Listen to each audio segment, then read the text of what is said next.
So today, guys, I want to talk about 5 expenses that will help you save money when you're traveling. Before we get into that, I would like you guys to subscribe to this channel so you can help me to get to 1,000 subscribers.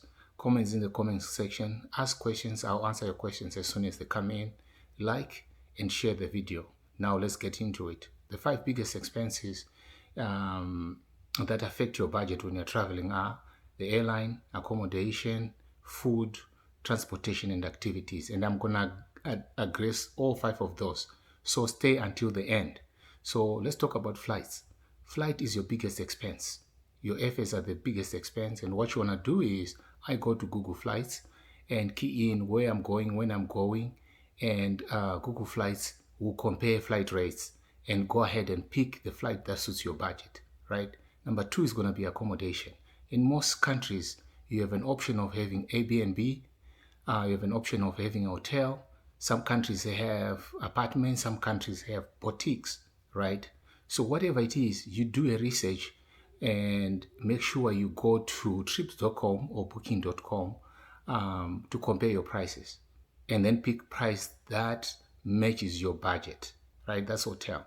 And when you're booking a hotel, keep in mind some countries like Asian countries like China, they don't have regulation on smoking.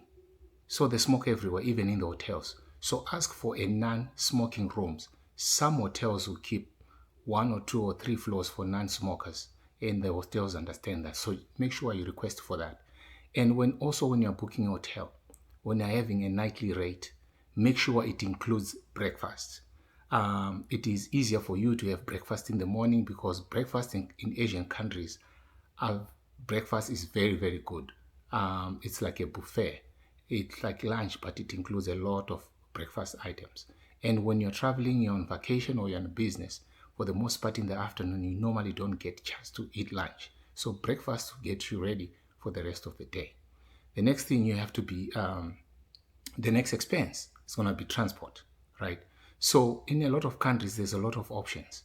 They have a lot of options for transportation like scooters, bikes, buses, rail, Uber. You can also rent a car. So look at the options that are available and see what options best suits you. I normally do Uber. When I go to China, they call it Didi. So certain things that we call certain names may be different in another country. Just like I said, Uber is called Didi in China, right? And for the most part, if you're going on a vacation and you know you have activities you want to do, let's say you want to do beach and activities around the beach, try to get accommodation in an area around the beach. That way it will save you on transport, right? And the next thing is food. The next expense is food. Food is one of your major expenses, but it's tricky because if you're traveling to a foreign land, sometimes, for example, in China, I ran into some foods I never knew what their names were. So always stick with what you know, because if you eat and taste something that may be good for your stomach, you have a running stomach, and that may spoil your vacation. So be careful about that. So what you do is, what I think is, when you're out of the country, part of the experience is experiencing food, interacting with locals. A lot of locals will know where food is cheap. Don't eat food in tourist areas. It's normally expensive. The restaurants there are normally expensive. And the last expense is your activities. Obviously, we go to vacation either for business activity or for just vacation activity, right? So some activities are expensive and some are not. So for example, hot air balloon, it's an activity that takes a whole day and it's very expensive. You want to book that in advance to get a discount. Also, those activities during summer, they're very busy. If you take too long to book, by the time you go, you might not have a place for it. So just make sure you book that in advance. But local activities like going to the museum, going to the zoo, going to cultural centers, stuff like that, you can do that on the ground. It's normally cheaper.